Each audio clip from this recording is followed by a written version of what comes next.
This is based on a set of magic lantern slides that exists in the Theosophical Society of America archives.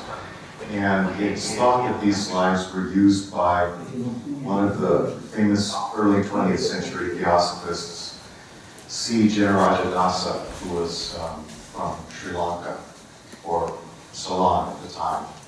He was a great lover of Wagner, and he is known to have toured with magic lantern slides about Wagner operas, and he's also known to have done a program on Parsifal. And it's thought that the slides date to between about 1912 and about 1924. So there's a lot of artwork that's from the 1880s, 90s, and early 1900s. For example, this piece here by a German artist by the name of Hugo Wilhelm Louis Browning. This is the image of the castle of the Grail and the temple, or temple at the top, where the sacred mysteries are celebrated, and Parsifal is about those sacred mysteries. The opera itself is over 5 hours long, and this gentleman, Engelbert Humperdinck, who was an assistant of Wagner, condensed it so that it lasts about 75 minutes.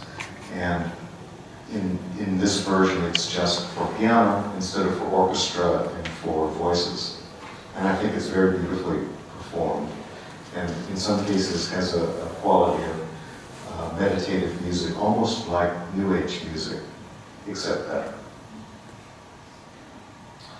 The script that I will be reading from was created by an English theosophist in the 1890s as a story of Parsifal for children, and I've added to it, but I use that as a basis to try to make the presentation as authentic as possible.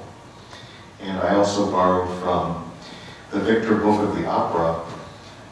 In 1913, they released a book that had the stories of 100 operas, and of course it was the Victor Record Company, and records were just beginning to become a thing. And so they were trying to advertise their own wares that way.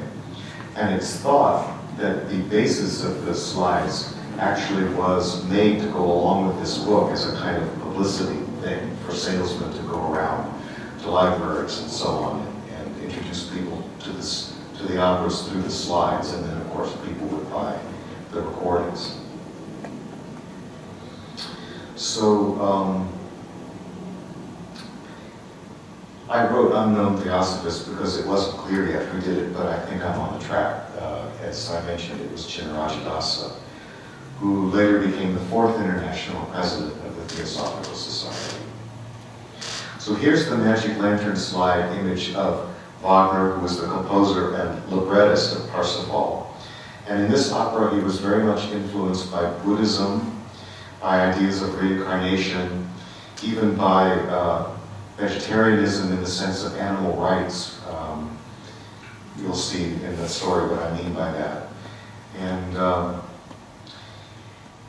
it also has some curious mixtures with Christianity, so that the character, one of the characters who reincarnates is named Kundry, and she's doomed to reincarnate over and over again because she laughed at Christ when Christ was bearing the cross through the streets of Jerusalem.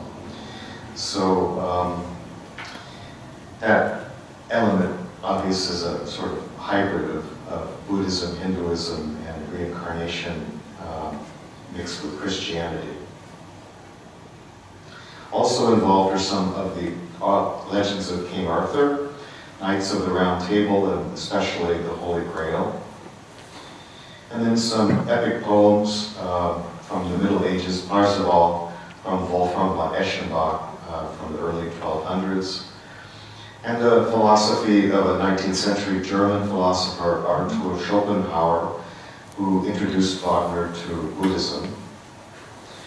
And elements of the life of Buddha, the idea of human life as sin or suffering, the renunciation and service as a means of achieving freedom from suffering.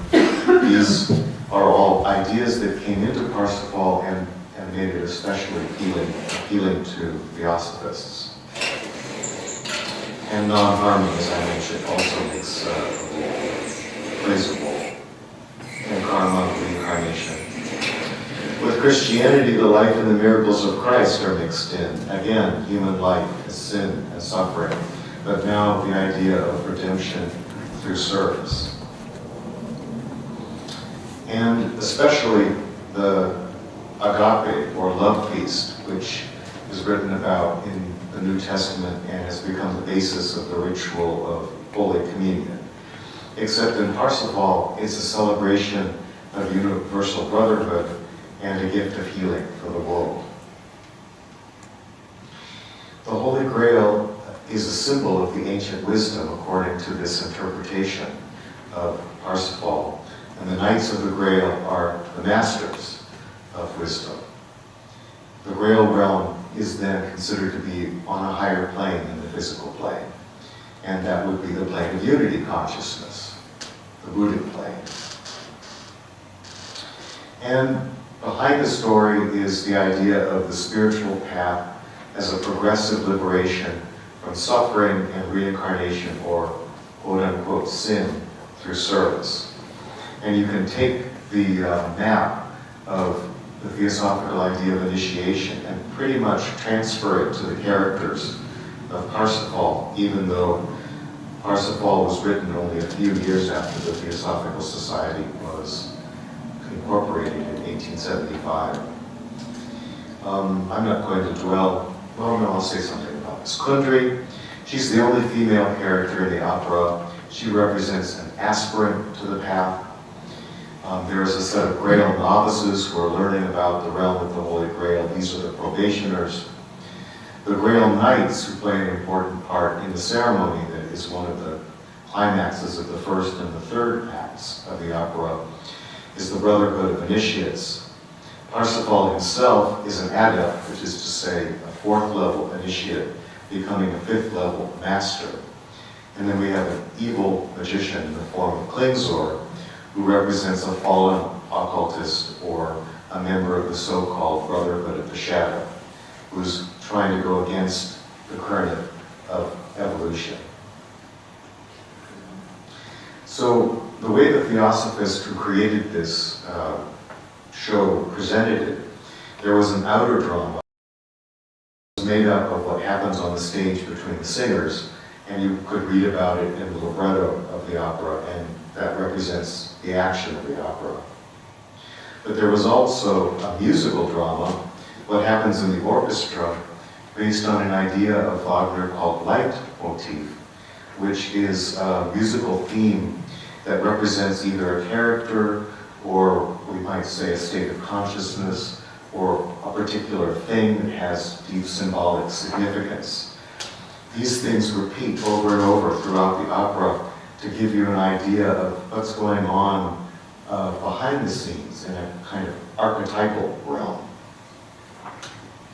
And then finally, there's also an inner drama, what happens within us to our own states of consciousness while we're watching the outer drama and hearing the musical drama. I can say for myself, the first time I listened to a recording of Parsifal all the way through, I didn't pay much attention to the meaning of what was sung. I just wanted to listen to the music. But by the time I got to the end, I definitely felt something in me, something very deep within me had been healed. And it was quite a profound, moving experience. So this bit of music here is an example of what publishers would put out about Parsifal, the musical themes, so that you could play them on the piano and then know what they were when you went to listen to the opera, and you could play along with or follow along with this idea of the musical element of the drama. Now this slide is an example, I'm not going to go into it in detail, but it's an example of the depth of work that the Theosophists did in this case, bringing the characters and the things into conjunction with the names of the motives. And the most important elements are the Holy Communion or Eucharist, the Grail, and the theme of faith, all of which I'll be playing for you. This Theosophist also made a tie-in to Blavatsky's 7 Principles of Consciousness.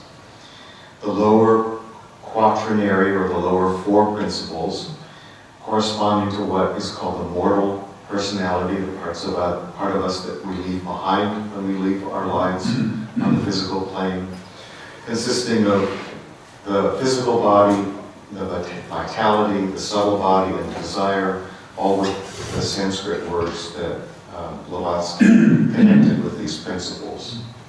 But more important is the upper triad of the 7 principles, representing our immortal ego, our reincarnating soul. And these are themes that I've already presented: manas, or mind, buddhi, or spiritual intuition, and atma, or spiritual will. All of these supposedly have a place in the opera Parsifal, not by his intention, but by the Theosophist's interpretation. The structure of the inner drama goes something like this. There are 3 acts. The first act is considered by this Theosophist to be the birth of intuition, or buddhi, which I mentioned as the dawning of unity consciousness. And then we have the trial and development of intuition in the astral world of illusion. That is where the evil magician comes in and tries to tempt Parsifal with all kinds of beautiful sights and sounds and lovely flower maidens that he's supposed to be seduced by. And then in Act 3, the crowning of intuition by Atma, the divine spirit. There's a moment towards the end of the opera where a dove comes descending down, and all kinds of rays of light and beautiful music, and that represents the crowning of Parsifal's initiation process. The characters are also represented by these principles. So, for example, the kama, or desire principle, is embodied in the female role of Kundri, and she has this odd tendency to flip back and forth. So she spends half of her time serving the Knights of the Grail and the other half of her time serving the Dark Magician. And she doesn't remember anything when she goes back and forth between the two. This, I think, is an interesting symbol of a situation that I think a lot of people on the spiritual path encounter, which is some people are awake, some people are asleep, and some people are awake some of the time, and not awake the rest of the time. So Kundri represents this idea. Gurdamans is another character. He's the teacher of the Grail Knights, and he represents an embodiment of wisdom and also of mind. And Klingzor represents, the evil magician represents the misuse of mind. Buddhi, or spiritual intuition, is represented by the Holy Grail and the Eucharist, or love feast. And in terms of the opera, we have Buddhi Manas, which is the theosophical term for higher mind, connected with the first act of Parsifal.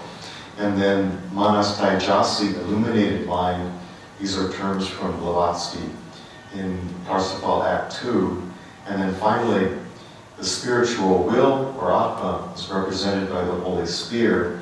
And then we have a complete self, higher self, Atma, Buddhi, Manas, will, spiritual intuition, and mind. And that supposedly is what's represented in Act 3 of Parsifal. Now, there are several of these slides, and again, I'm not going to go over them, but you can see how carefully this Theosophist was in making the most attractive and thorough presentation and linking everything on the right-hand column to elements that we know from Theosophical teachings. I'm not using all the slides from the show. If I did, I'm sure that the show would have been about 3 hours long, if not longer, almost as long as the opera. So Act 1, Act 2, very clearly detailed. Act 3, same thing. So now we're going to start with Act 1, the birth of the intuition. And I'll be telling the story of Parsifal as I show you the slides, and some of the slides come with music played on the piano. Sometimes it's very short, sometimes it's just intended to give you the idea of a theme, sometimes it's longer to give you the idea of the mood or the dramatic action that's involved. And mostly, you're invited to enjoy the beauty of the slides, most of which are from Art Deco, Art Nouveau, Jugendstil, depending on which country you experienced it. So this is an image of Mont Salvat, the Grail realm by German artist Franz Stassen.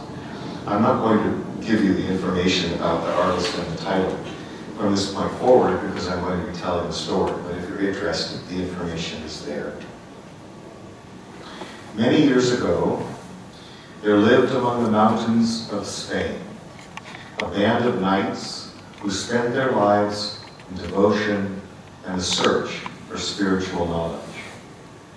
This brotherhood dwelled on Mont Salvat, the mountain of salvation, in a beautiful paradise surrounded by a desert wasteland. The mountain was crowned by a temple that guarded holy treasures, a golden chalice called the Grail, and a sacred spear. The Knights of the Grail were guardians of this sacred cup of spiritual life, whose splendors only the pure in heart could see. The theme of the Grail is this.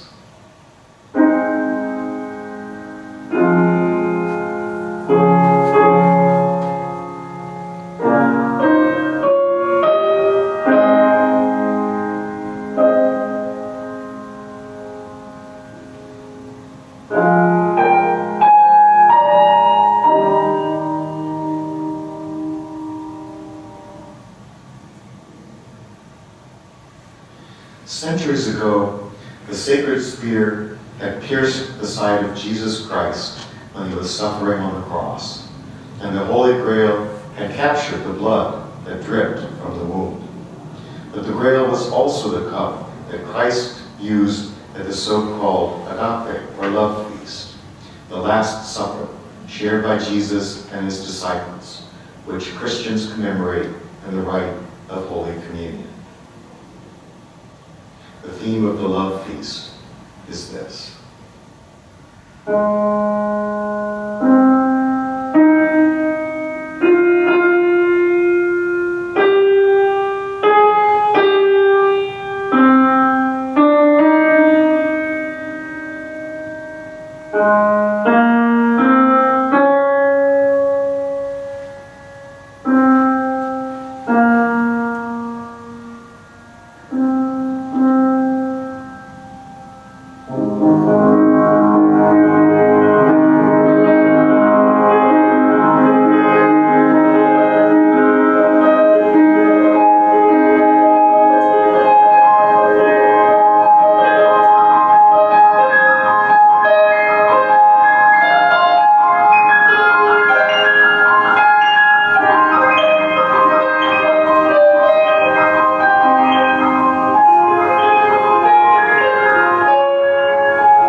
A king named Amfortas was the priest and leader of this mystic brotherhood, offices which had fallen to him when his father, Titurel, the founder of the order, grew too old to fill them. The chief duty of Amfortas was to preside at the love feast. Then, with solemn ceremonies, the the sacred cup was unveiled, and its wondrous radiance filled the hearts of the worshiping knights with joyful delight and heroic strength.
Sometime before my story opens, Amfortas committed some grievous faults and lost the sacred spear, one of the most cherished possessions of the Brotherhood, for it represented Atma, spiritual will, truth, and knowledge.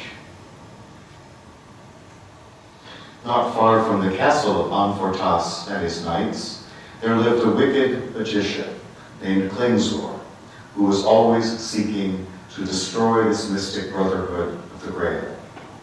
Amfortas had, in the pride of his strength, gone out to do battle against the magician, but he knew not his own weakness, and when temptations came, he fell into the snares laid by his enemy.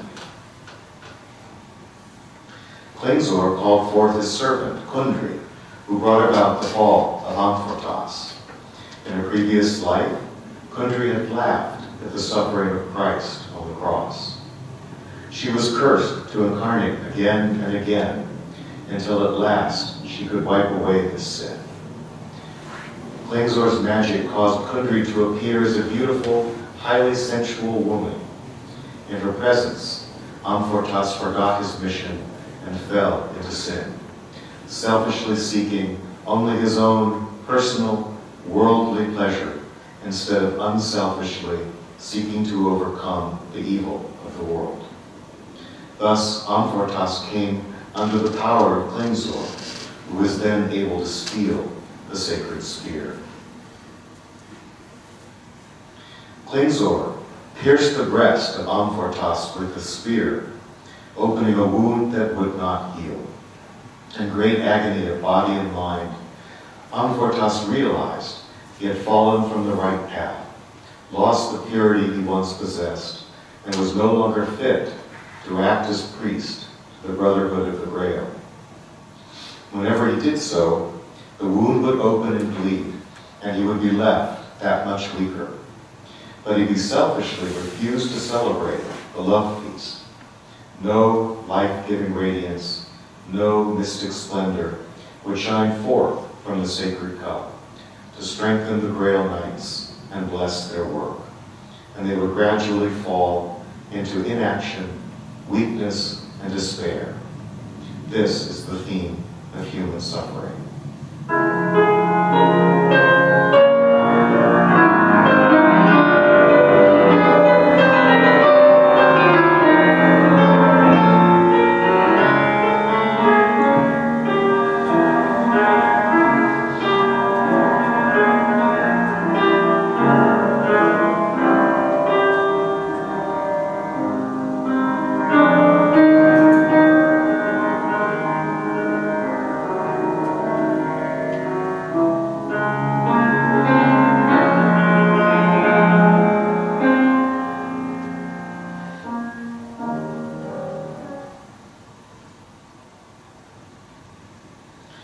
To atone for her role in the fall of Amfortas, Kundry began working as a humble servant of the Holy Brotherhood. She searched the world for remedies for the wound of Amfortas, but none were of any use. Nothing could give him back his health and peace of mind but the regaining of the spear. Meanwhile, Kundry was still partially under the evil influence of Klingzor and could be summoned by him at any time. She was lost in the realm of Kama Manas, split between the promptings of illusory desire and the mind's striving for something higher. To the knights, the regaining of the spear seemed like an impossible task, for Klingzor's power was very great. Their courage failed, and they became distraught. Yet there was a legend that someday a man called the Guileless Fool would come amongst them, and he would be holy and brave enough to win back their treasure. That hero was Parsifal. We learn these things from old Gurnemans, the preceptor of the novices of the Grail Brotherhood. Gurnemans seems not to have a theme of his own. However, I identify him with the theme of faith, since he never loses his belief in the good work of the Grail Knights and the ultimate triumph of good over evil, the return of the spear. Here is the theme of faith, which holds together the whole opera, and which to me represents steps taken on the spiritual path and the faith required to keep treading this path.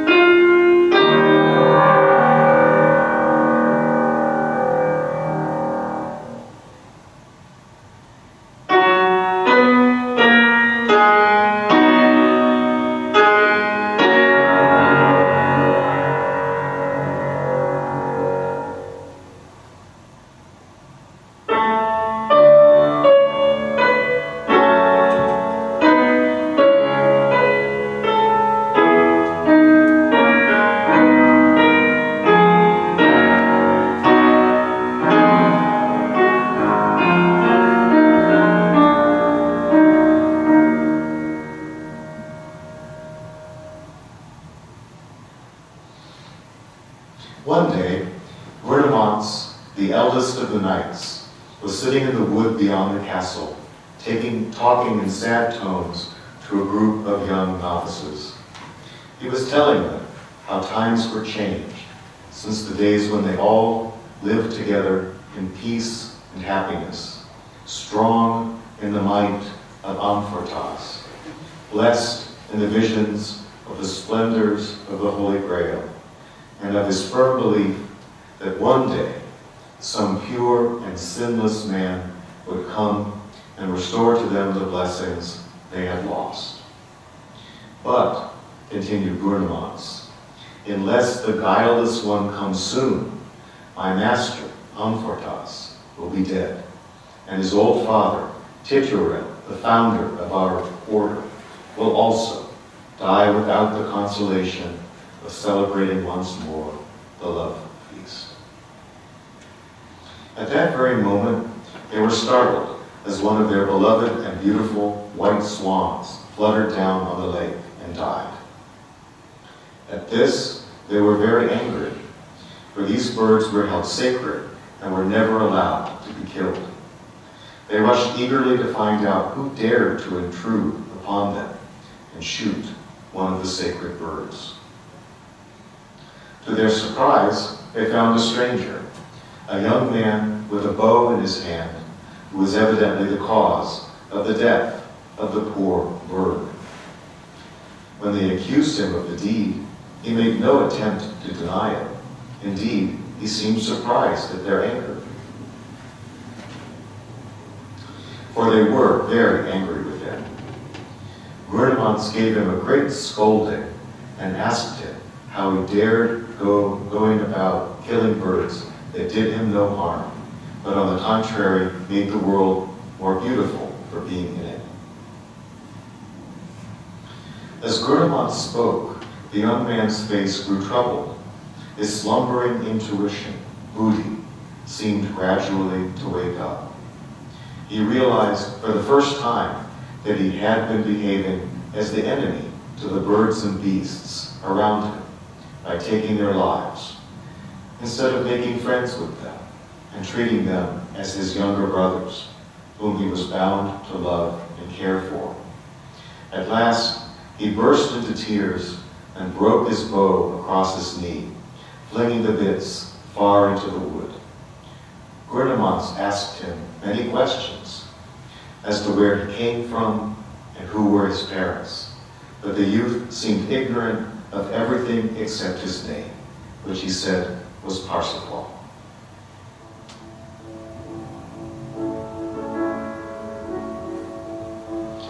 Gurnemanz was interested in the youth and told him of the Knights of the Grail and how trouble had come upon them through the guilt of Amfortas.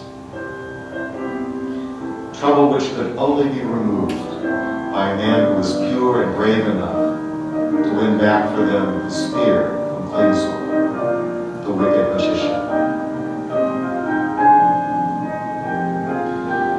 Gurnemanz further told Parsifal that that very day the Brotherhood was to meet once again to try and hold their service, and he invited Parsifal to be present at the service. Parsifal thanked Gurnemanz and accompanied him to the castle.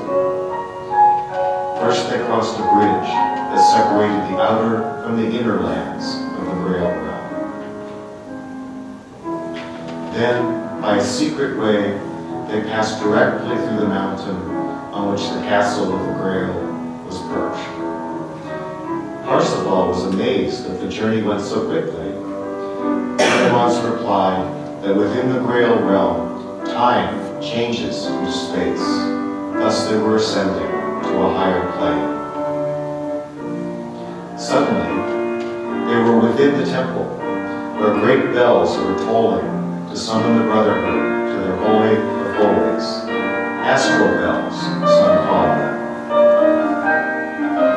They passed into a lofty, pillared hall with a semicircular table down the center. There was a couch at one end, and in front of it, a table on which was placed the Grail, the Holy Cup, covered with a cloth. From the gallery around the top of the building, there came the sound of sweet young voices singing a hymn. As Parsifal stood where Gurnemanz left him, the knights came in procession, chanting hymns. Last of all, Amfortas was carried in and placed on the couch prepared for him. He offered up a prayer, begging pardon for his wrongdoing and the sorrow he had brought on his knights.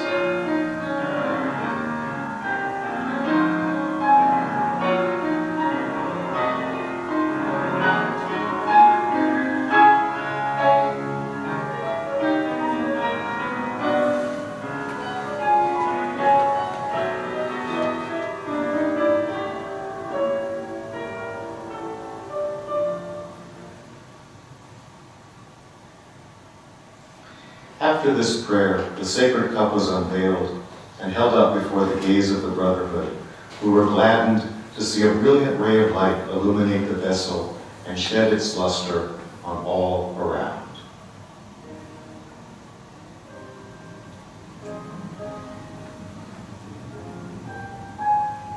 More volume.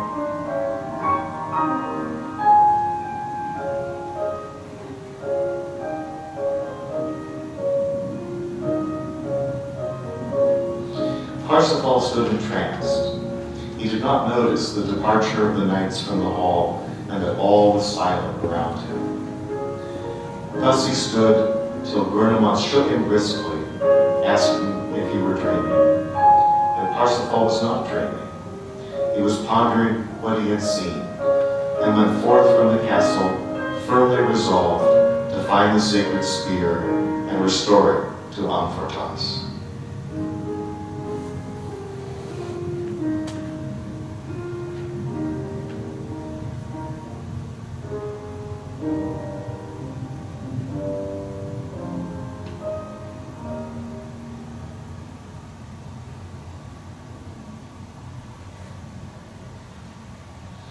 That's the end of the first act.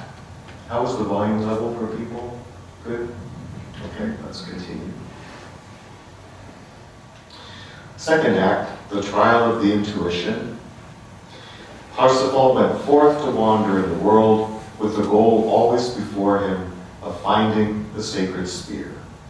But he sought it many a long day before he found it, as indeed all must do who search for spiritual wisdom. Meanwhile, in his gloomy castle, Klingsorg felt safe in all his wicked power. Yet he knew that Parsifal was coming and would attempt to wrest the spear from him. Hoping to make Parsifal fall as Amfortas had fallen, Klingsorg summoned all his magic arts. He forced the astral form of Kundry to appear before him, commanding her to tempt Parsifal away from the path of purity, even as she had done with Amfortas. Kundry struggled to resist the command, but Klingsorg's evil magic prevailed.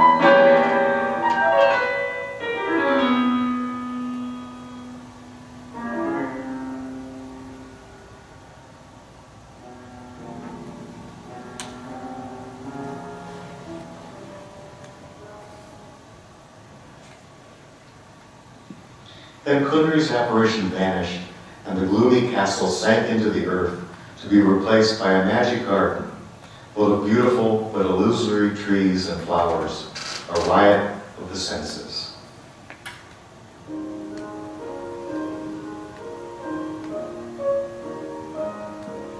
The temptations of the magic garden increased as Parsifal approached, for suddenly the beautiful flowers revealed themselves as an army of charming maidens bent on sensual enchantment.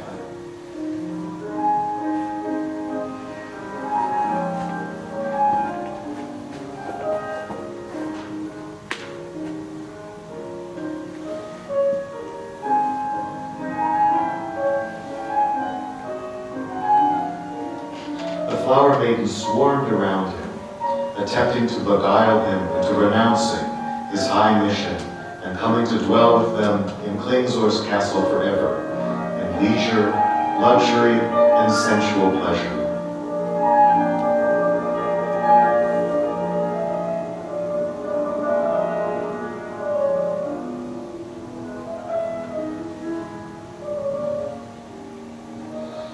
Parsifal was at first bewildered, but when he denounced and repulsed the flower maidens, they retired into Klingsorg's castle, singing a longing farewell.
But this was only the prelude of an even greater temptation. The surpassing loveliness of Kundry, her womanly splendor enhanced by the magic arts of Klingsorg.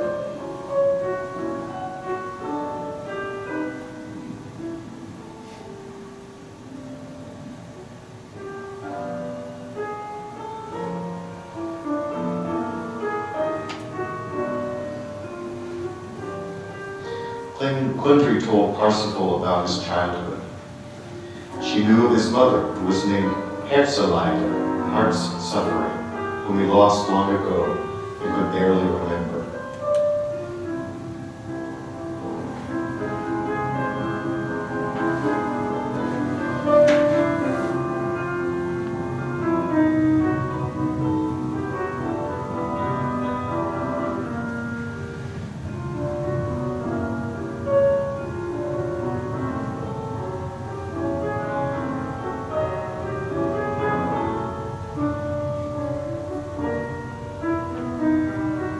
Parsifal listened, at first enchanted.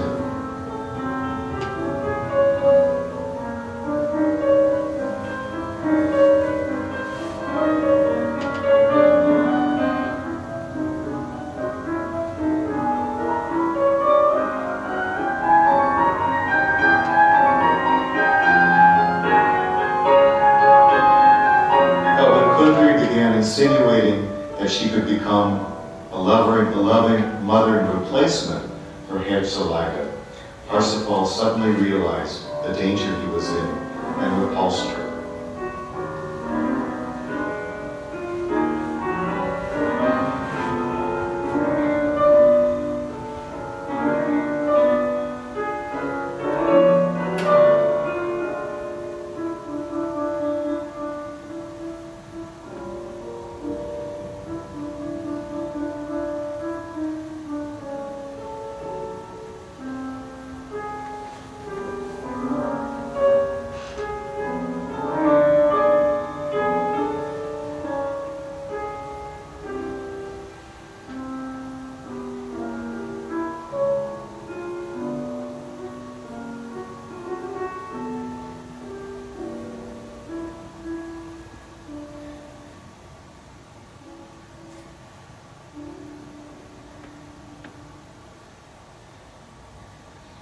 The foiling of Klingsor's plan made the evil magician very angry. Finally, he himself appeared, threatening Parsifal with all sorts of evil if he did not go away immediately. But Parsifal, strong in his purity and good intentions, told the magician that he had come to get the sacred spear and had no intention of leaving without it. This put Klingsor into a furious passion. Raising the spear above his head, he hurled it full force at Parsifal. But a curious thing happened. Instead of striking Parsifal and wounding him, the spear remained suspended above his head, and he simply put up his hand and took it. Thereupon, with one great thundering noise, the castle of the magician fell down, and Klingsor was buried in the ruins. That's probably the origin of the phrase, bringing down the house. Act 3, the crowning of the intuition. Many years had passed. Wernemans was now an old man, living alone as a hermit in his hut within the Grail realm. The Brotherhood of the Grail had fallen on hard times. Amfortas would no longer unveil the Grail, since the sight of it caused his wound to bleed. He was near unto death, and his knights, no longer strengthened in their mission by gazing upon the Grail, had grown old and weak with despair. One beautiful spring morning, it was Good Friday, Wernemans came out of his hut. He was arrested by a groaning sound.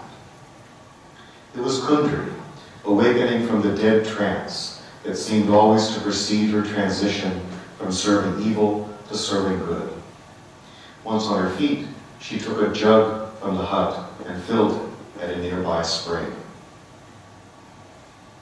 Soon, a mysterious knight in black armor, wielding a spear, joined them. He was so weary from long journeying and many fierce combats with the evildoers of the world that he could hardly stand on his own. Mutual recognition came slowly, but Wernemans realized in awe that Parsifal, the holy fool, had returned at last, bearing the spear that would make all things right once more within the Grail realm. Kundry, grateful for Parsifal's having freed her from servitude of the evil Klingzor, anointed his feet with water. Gurnemanz applied a healing balm to Parsifal and named him Prince and King of the Grail. Whereupon Parsifal baptized Kundry, and her age-old sin of having laughed at the suffering of Christ, the Savior, was at last absolved. The beautiful landscape of the Grail realm seemed to lie under a profound spell of peace.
Was the Karfreitag sounded, the spell of Good Friday, whereby the dark, turbulent oceans of human passion and evil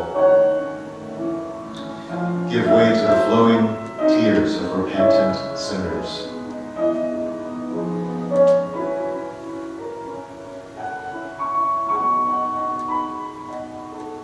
Even such as Kundry and Klingzor's flower maidens, whose weeping would water the earth with redemptive rain, bringing forth the pure, wild beauty of field flowers.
So that all nature would seem to rejoice in springtide renewal while exuding the scented breezes of spiritual bliss.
Castle of the Grail.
At the castle they found Amfortas almost at death's door.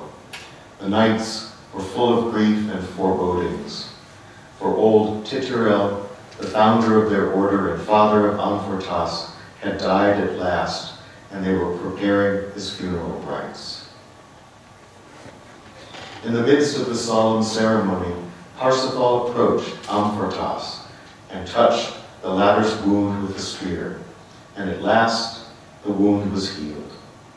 Thus was the prophecy fulfilled, that one should come in whom there was no guile, who would give them back their sacred spear and enable them to meet again for the love feast.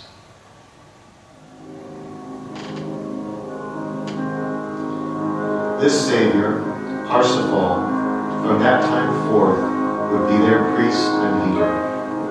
For Amfortas would not take up again his old position. As Parsifal grasped and raised the grail, a white dove descended to bless him.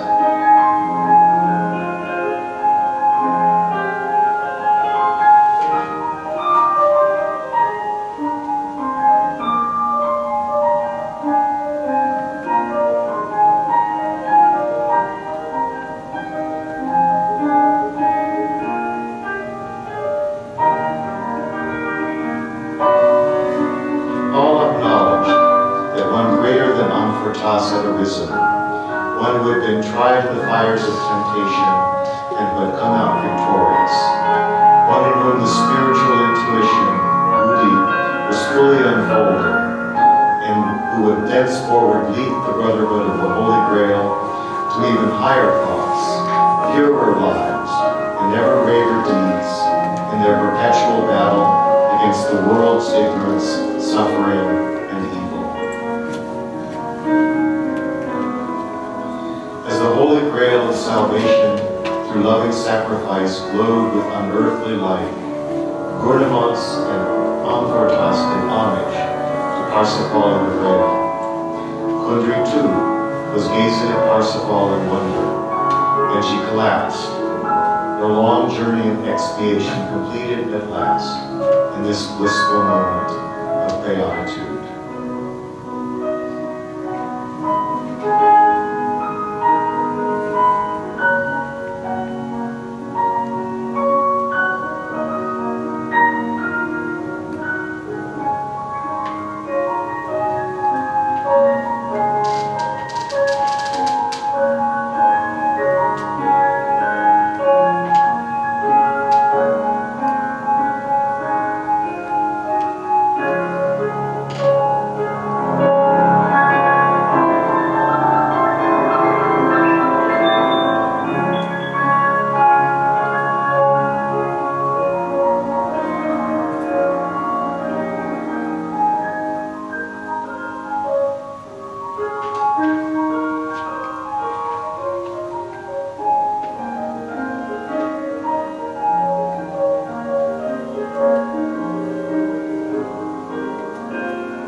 think we got an encore of the ending there, but she must have gone into a loop.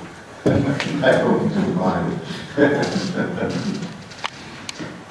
So that's the story of Parsifal. Thank you. Yes, you're welcome.